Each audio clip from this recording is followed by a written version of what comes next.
शादी करने से पहले लड़की वाले लड़का को देखते हैं, कैसा लड़का है, कुछ खाता पीता है कि नहीं।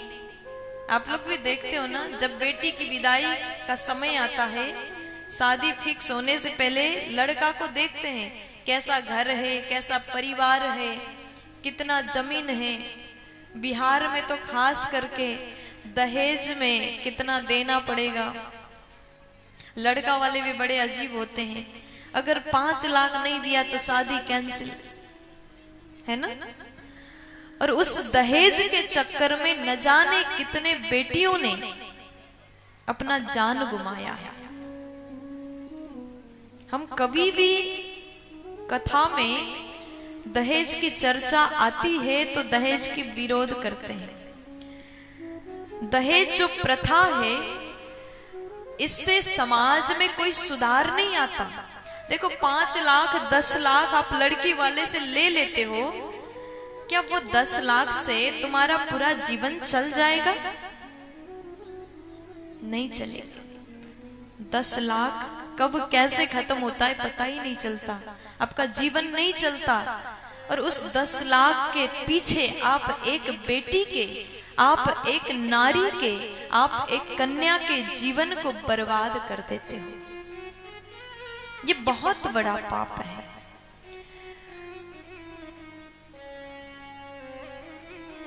विवाह तैयार होता है, फिक्स हो जाता है, और शादी के दिन मंडप में बैठ करके दूल्हा लड़की के पिता से कह देता है, 5 लाख नहीं दोगे तो तुम्हारी बेटी शादी करके नहीं ले जाऊंगा, अब तो पूरे में बदनाम हो जाओगी। देखो उस समय एक लड़की के पिता को कैसा लगता होगा, जिस पिता ने अपने जान से, अपने प्राण से भी प्रिय बेटी विदा कर रहा है, बचपन से पढ़ाया लिखाया, इतना प्रेम किया, और उसको आपको प्रदान कर रहा है, कन्यादान कर रहा है। और शास्त्र कहता है कन्यादान से बड़ा कोई दान नहीं होता, कन्यादान से बड़ा कोई दूसरा दान नहीं है। और जो पिता अपनी बेटी को दान में दे रहा है, दान कर रहा है, तो उससे बड़ा और क्या हो सकता है। एक कन्या से बढ़कर कोई संपत्ति थोड़ी हो सकती है। इसलिए दहेज प्रथा, लोग हमसे भी आते हैं, यहाँ कहते हैं, जो मिलने आते हैं, देवी जी आप कथा से क्यों नहीं बोलते? अगर आप बोलते हैं तो समाज में सुधार आएगा। हाँ, हम इस बात को मानते हैं, अगर यहाँ से हम बोलते हैं तो कुछ लोग सुधर सकते हैं, लेकिन जब तक इंसान स्वयं मन ना बना ले, सुधरने का प्रण ना ले, संकल्प ना करें, तब तक कोई वक्ता उसे सुधार नहीं सकता। अभी हम दहेज के विरोध में बोल रहे हैं, विरोध कर रहे हैं, आपने सुना, और आपने, अगर आप लड़की पक्ष से हैं तो आप जरूर कहेंगे बहुत अच्छा बोल रही हैं, और वही लड़का पक्ष अगर सुन रहे थे ये तो गलत बोल रहे हैं।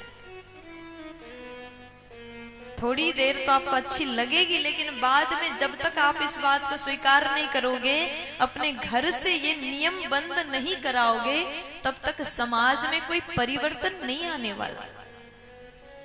इसलिए अगर आप भी चाहते हैं दहेज प्रथा बंद हो, तो पहले अपने घर से शुरुआत करो। आपके बेटा की शादी हो रही है तो आप लड़की वालों से बोल दो कि हमें बहू चाहिए, दहेज नहीं। एक लक्ष्मी, एक कन्या, एक नारी आपके घर में जब शादी करके आती है तो आपके घर को स्वर्ग बना देती है। नारी चाहे तो उस घर में लक्ष्मी की कृपा बरसा सकती है। अगर वही नारी दहेज में पीड़ित होकर के आपके घर में आती है, आपने उस लड़की के पिता को कई बात सुनाया, आपने तीर समान बोली प्रहार किया, शब्द प्रहार किया, और वो लड़की अपने पिता के घर से दुखी होकर के तुम्हारे घर में कदम रखेगी, तो उस नारी के आंसू तुम्हारे परिवार को, तुम्हारे कुल को श्राप दे करके तुम्हारा बर्बादी अवश्य होगा। ऐसे घर में लक्ष्मी जी नहीं आती, जिस घर में लक्ष्मी दुखी रहती है। इसलिए बहू बेटियों का सम्मान करो, दहेज में कुछ भी नहीं है। दहेज को छोड़ करके अपने मेहनत से कमाने की कोशिश करो। बड़ा वही होता है जो कर्म करके अपने मेहनत से कमाता है। दहेज मांगने वालों को तो भिखारी की संख्या दिया गया। प्यार से बोल दीजिए ना।